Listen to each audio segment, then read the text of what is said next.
Assalamualaikum warahmatullahi wabarakatuh. Perkenalkan, nama saya Muhammad Ardiansyah Herman 10 MIPA 4. Saya di sini akan mempresentasikan tentang coronavirus atau COVID-19.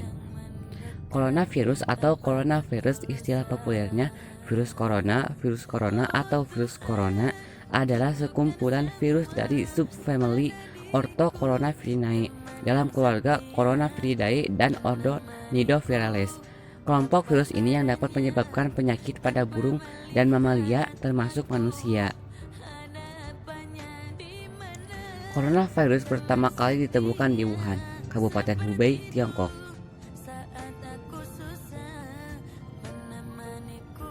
Kasus COVID-19 pertama di luar Cina dilaporkan di Thailand pada 13 Januari 2020.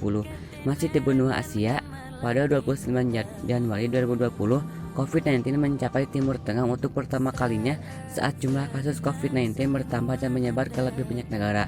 Saat itu, Uni Emirat Arab melaporkan kasus impor dalam keluarga 4 orang. Kelompok virus ini yang dapat menyebabkan penyakit pada burung dan mamalia termasuk manusia. Pada manusia, coronavirus menyebabkan infeksi saluran pernafasan yang umumnya ringan, seperti pilek, meskipun beberapa bentuk penyakit seperti SARS, MERS, dan COVID-19 sifatnya lebih mematikan. Coronavirus termasuk sejenis jamur atau mold, sehingga coronavirus dapat menyebar sangat cepat, apalagi tidak mematuhi protokol kesehatan dari pemerintah.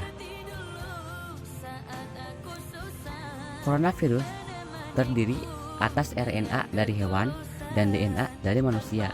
Terjadilah mutasi antara RNA dari hewan dan DNA dari manusia. Komponen kapsid selubung virus terbuat dari protein yang disebut protomer. Maka dari itu, kita semua harus mematuhi protokol kesehatan seperti memakai masker, mencuci tangan, menjaga jarak. Dan jangan lupa selalu berdoa kepada Allah Subhanahu wa Ta'ala agar kita selalu dilindungi oleh Allah Subhanahu wa Ta'ala. Gejala yang paling serius terjangkit coronavirus: kesulitan bernapas, nyeri dada, hilangnya kemampuan berbicara dan bergerak. Gejala yang paling umum terjangkit coronavirus: demam, suhu tubuh di atas 38 derajat Celcius, batuk kering, dan kelelahan. Saat virus ini berkembang, mereka mulai menginfeksi sel-sel di sekitarnya. Gejalanya biasanya mulai terasa di belakang tenggorokan, berupa rasa nyeri tenggorokan dan batuk kering. Lalu virus dengan cepat merambat masuk ke saluran pangkal paru-paru hingga masuk ke paru-paru. Proses ini merusak jaringan pada paru-paru, membuat jaringan ini membengkak, sehingga lebih sulit bagi paru-paru untuk memasok oksigen dan menyalurkan keluar karbon dioksida. Pembengkakan pada jaringan paru dan kurangnya oksigen dalam darah membuat jaringan tersebut terisi dengan cairan, nanah, dan sel yang mati. Pneumonia, radang paru-paru, bisa muncul. Ini bisa membuat pasien mengalami kesulitan bernafas sehingga butuh alat bantu pernafasan, ventilator. Virus corona akan melewati lorong jalannya napas dan akan memasuki tempat pertukaran gas yang ada di ujung lorong gas. Jika terinfeksi, maka virus corona itu akan masuk ke dalam kantung udara yang ada di bagian bawah paru-paru.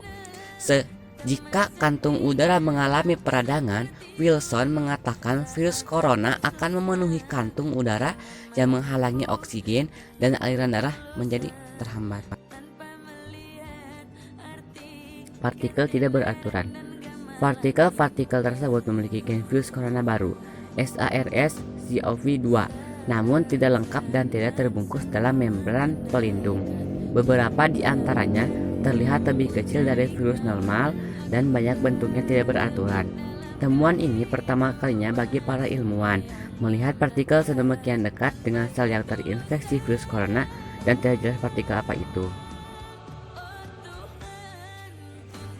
Tak hanya bagian telapak tangan loh, tapi sabun itu harus menjangkau punggung tangan.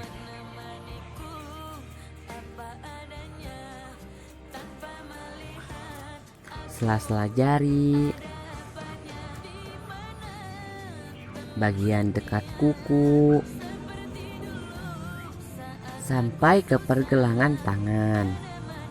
Sabun bisa membantu menghilangkan dan membunuh kuman penyakit dan berbagai kotoran dari kulit. Selain mencuci tangan untuk mencegah penularan COVID-19, lakukan beberapa hal berikut. 1.